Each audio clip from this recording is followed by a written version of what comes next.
답장은 빠르고 어디를 가든 일상을 공유해주고 피곤한 시간에도 마중 나오고 주말마다 시간을 비워주는 모습. 우리는 그런 장면들을 보면 이 정도면 사랑이지 라고 생각합니다.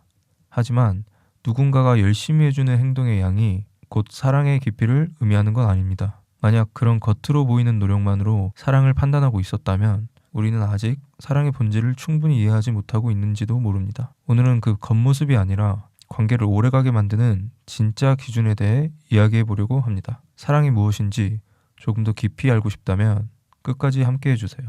정말 오래 함께하고 싶은 사람이 생기면 사람은 결국 자신의 꾸며진 모습이 아니라 평소의 습관을 드러내게 됩니다. 여기서 말하는 본 모습이란 특별한 이벤트가 아니라 일상 속에서 반복되는 습관이나 태도예요. 우리는 누군가와 가까워질수록 서로에게 편해집니다. 그리고 편해지는 순간 그 사람이 갈등을 다루는 방식, 서운함을 표현하는 습관, 거리를 두든지 더 다가오는지 같은 관계 버릇이 자연스럽게 드러납니다. 남자든 여자든 관계가 안정기에 들어서면 본인의 본래의 모습을 상대방에게 자연스럽게 드러내게 됩니다. 문제는 그때입니다. 연애 초반에 열정 있는 모습에 비해 조금 달라진 상대의 모습을 보면 나는 사랑받지 못하나 보다 라고 해석해버립니다. 관심이 줄어든 것 같으니 곧바로 사랑의 크기가 줄었구나 의심해버리는 거죠. 하지만 이 타이밍이 상대방의 진심을 볼 수 있고 장기 연애로 발전하기 위한 소중한 시간입니다.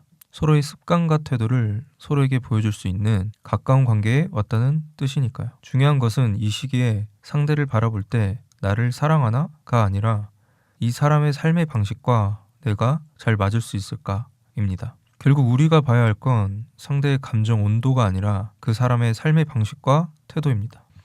그렇다면 진심으로 사랑할 때는 무엇이 다를까요? 사랑이란 불꽃놀이처럼 화려한 순간이 많아지는 게 아닙니다. 오히려 비 오는 날에도 우산을 같이 쓰는 사람이 되는 겁니다. 기분 좋을 때는 누구나 잘해줄 수 있습니다. 하지만 진짜 마음이 있는 사람은 기분이 상했을 때도 관계를 놓지 않습니다. 예를 들어 볼게요. 운동을 진짜로 오래 하려는 사람은 컨디션 좋은 날만 운동하지 않습니다. 몸이 무거운 날에도 꾸준히 나옵니다. 사랑도 비슷합니다. 설렐 때만 연락하는 게 아니라 서로 불편할 때도 대화를 멈추지 않는 것. 서운함이 생겨도 도망치지 않고 우리 얘기해보자 라고 말하는 것. 표현의 강도보다 관계를 지키려는 선택이 반복되는지 그 순간이 상대방의 진심을 볼 수 있는 순간입니다. 우리가 연애를 한다는 건 결국 오래 갈 수 있는 사람을 찾는 과정이잖아요. 그래야 내가 이 사람과 시간을 쌓아갈 수 있을지 아니면 방향이 다른지 판단할 수 있으니까요. 그런데 현실에서는 정반대의 반응이 나옵니다. 상대가 평소보다 연락이 조금 늦어지거나 표현이 줄어들거나 즐거운 상황이 줄어들면 우리는 상황을 있는 그대로 보지 않습니다. 그냥 오늘 좀 피곤한가 보다 라고 넘기지 못해요. 바로 이렇게 연결해 버립니다. 혹시 나에 대한 마음이 줄어든 건가? 내가 매력이 없어진 건가? 즉 상대의 행동을 분석하는 게 아니라 그 행동을 통해 내 가치를 확인하려는 겁니다. 예를 들어볼게요. 상대가 하루 연락을 뜸하게 했습니다. 객관적인 사실은 연락이 줄었다 입니다. 그런데 우리 머릿속에서는 이렇게 번역됩니다. 연락이 줄었구나. 마음이 식었네. 나는 덜 사랑받는다. 중간 과정이 순식간에 생략돼요. 그래서 우리는 상대의 본래 성향이나 습관을 본 대신 지금 나를 얼마나 좋아하고 있지? 라는 의심의 눈으로 모든 걸 해석해버립니다. 결국 우리가 장기적으로 봐야 할 부분인 상대의 본 모습이 아니라 그 사람이 나를 얼마나 인정해주고 얼마나 사랑해주는지를 확인하려는 내 불안일지도 모릅니다. 우리는 연애를 시작하면 자연스럽게 사랑이라는 단어를 많이 씁니다. 그런데 가만히 들여다보면 그 사랑이 사실은 채워줘에 가까운 경우가 많습니다. 누군가는 인정받고 싶어서 연애를 하고 누군가는 외로움을 없애고 싶어서 연애를 합니다. 문제는 여기서 시작됩니다. 상대를 있는 그대로 보지 않고 이 사람이 나를 얼마나 채워주고 있지로 관계를 재기 시작하는 거죠. 이 상태에서는 상대가 사람이 아니라 내 빈 자리를 채워주는 기능처럼 보이기 쉽습니다. 결국 우리는 사랑을 말하면서도 상대를 있는 그대로 보기보다 내가 얼마나 채워지고 있는지를 기준으로 관계를 평가하고 있는지도 모릅니다. 그래서 사랑을 주고받는 관계라기보다 누가 더 많이 채워주고 있는지를 따지는 관계가 되어버립니다. 하지만 사랑에서 더 중요한 건 얼마나 채워주느냐가 아니라 이 사람이 어떤 사람인지 그리고 그 사람의 방식과 내가 함께 걸어갈 수 있는지입니다. 결핍을 메우는 건 잠깐은 뜨겁지만 오래가지 못합니다.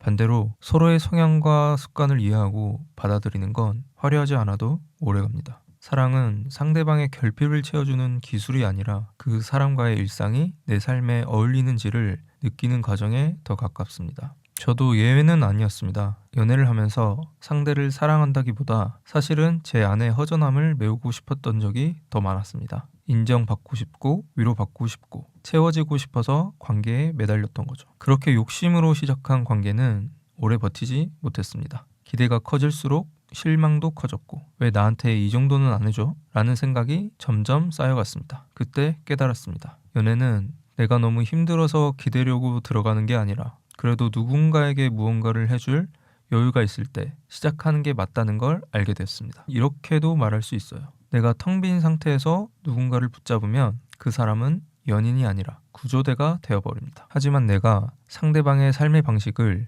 받아들일 수 있는 상태일 때 만난 사람은 구조대가 아니라 같이 걸어갈 사람이 됩니다. 많은 관계가 사실은 얻기 위해 시작됩니다. 이 사람과 있으면 외롭지 않을 것 같아서, 이 사람과 사귀면 내가 더 괜찮은 사람이 된 것 같아서. 하지만 얻으려고 시작한 관계는 계산이 따라옵니다. 내가 이만큼 했으니 너도 이 정도는 해줘야지. 내가 이 정도로 좋아하니까 너도 비슷하게 표현해줘야지. 그러나 관계는 계약이 아니기 때문에 내가 원하는 타이밍에 원하는 만큼 돌아오지 않습니다. 그러면 서운함이 쌓입니다. 그 서운함은 말투에 묻어나고 태도에 묻어나고 결국 불만으로 터져나옵니다. 상대도 그걸 느낍니다. 나한테 뭔가를 요구하고 있구나. 그 순간부터 상대 역시 방어적으로 변합니다. 그러면 둘 다 점점 더 움켜쥐게 됩니다. 주려 하기보다 잃지 않으려고 애쓰게 됩니다. 그렇게 시작된 줄다리기는 결국 상처로 끝나는 경우가 많습니다.